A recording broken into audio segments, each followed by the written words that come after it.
What's up, man? It's your boy Derek Branch here of Strike7Sports.com. Today's edition of the episode of the Sunday Boxing Talk Show. We're going to talk about last night's pay-per-view event, last night's scrap between Gervonta Tank Davis and making his debut at 140-pound division versus Mario El Azteca Barrios, who's the WBA lightweight super welterweight champion at 140. They're calling it a fake belt. I'm not going to really dive off into that, but I'm just going to do the recap of it, of what happened and how I feel about this fight and how I feel about Tank going forward and his potential opponents. And I just want to, apologize for being a little late. We had a notification come across my timeline on my ticker from Shams, and that's it was regarding the one of my featured teams that are on the Strike 7 Sports website that I cover with regards to the Memphis Tigers. So I had to go make some content in regards to that situation. Now I'm back. So it was this fight last night between Mario Barrios and Gervonta Tank Davis was pretty good. It was an exciting fight. It had everything. It was money well spent to me. Good pay-per-view fight. Had a good undercard. Erickson Lubin handled business against Jason Rosario. We did those body shots, the same type of body shots that the Cholo brothers got. Jamel Cholo got him with. He got Erickson Lubin got him with as well. He won that fight. I think he's up and he's the number one contender for a title shot, and possibly may face Jamel Cholo in the rematch. So be on the lookout for that. But anyways, man, this fight that took place between Tank Davis and Barrios was pretty good. Once again, we had another tall fighter that, falls short against a fighter that's smaller than him. But this is the difference between this fight and those other ones that I mentioned in the previous video, where it was Canelo making his debut at 175 against Sergey Kreshkovov, or Canelo facing Callum Smith, is that this guy Barrios held his own last night. Big respect to him, big shouts out to him and his team, despite him losing the fight. That I felt like there was some opportunities that were missed by him. But overall, man, I thought he did a great job of holding his own against Tank, fighting Tank. It just couldn't. Few in-ring adjustments that was too late that he couldn't make. They could have possibly won this fight. I think Tank got him in the sixth round, I believe. Knocked him out twice in that sixth round. Got him. It was up until that point, it was an interesting fight. Depends on who you was listening to. Or the unofficial scorecard had Barrios up winning the fight. Now, I think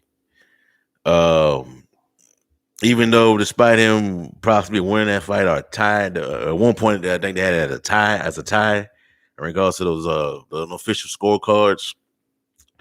I think Barrios would have to shift it into another gear to possibly get that win over Tank. I just felt like he wasn't aggressive enough with his punches in the fight, and through the later half of the fight, they got him pretty good. Tank with those two back-to-back knockdowns in the sixth round is where I think the tide shifts, and I don't think, as I said before, I don't think Barrios could have done enough to win that fight. I think at that point he had to come up with a knockdown of his own to possibly win that fight. Knocked him down twice, but it sealed it off in that 11th round where Tank pretty much sealed it. Give those body shots to that liver. Barrios went down. Third time, he got up. Referee cleared him to continue.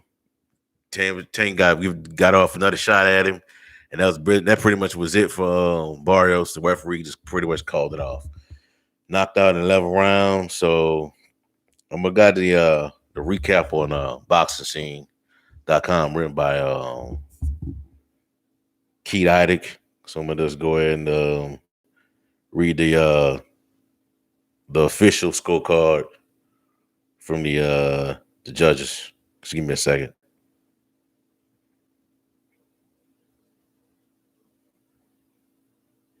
So judges A. Lindemann scored at 96-92 in favor of Tank. David Sutherland scored at 97-91 in favor of Tank. And Zachary Young scored it 96-92, all favor of Davis. So you had two judges to give it this had the same score. One judge to give it Tank a win by 6 points. Other two judges give him a win by 4. So pretty close scorecards. Pretty close. Barrios, and it depends on how these judges, every judge evaluate and score fights differently. So I think they were impressed by the way Barrios handled himself in the ring, the way he was moving around. I think if he would have did a little more with his punches, be a little more aggressive with his punches, he could have won this fight. He possibly could have won this fight. There are some moments where I saw that, I believe, if I'm not mistaken, Barrios had Tank backed up into a corner, and he wasn't aggressive enough with his punches in that fight. At that point, he could have. We Tank you back. If you have the chance to back him up like that, you got that type of size, that type of length. You got to capitalize on it. You let him do that. You let Tank escape. I know he was eating a lot of your shots and all, but that probably wouldn't have mattered if Barrios would have been a little more aggressive at that time with the fight. Just give me a second. Been a little more aggressive at that time in the fight. I think he would have possibly won a few of those cards. The majority of those scoring cards. But anyways, man, shouts out to Tank. He won another title at another division, another division. So he's at a 3-division world champion now. I'm not going to get into the belt situation, and even though Josh Taylor has a belt and all that, I'm still trying to look into that and why Barrios had a belt from the start. Even though Josh Taylor may have the actual WBA super welterweight title at 140. It is what it is, man. I'm not gonna really get into that, but shouts out to both fighters, man. They both performed well last night. I like the way it was the class that was on display at the end of the fight between Tank and Barrios. Shouts out to Calvin Ford, Tank's trainer. Prepared the guy well, man. There was a moment where Floyd was in a Tank's corner. Tank's corner to remind him and to warn him that he was down on unofficial cards in the fight, and Tank just went ahead, man, and went to work, and got your boy out of there, Barrios is going to be a problem. I think Barrios is a player in the 140-pound division.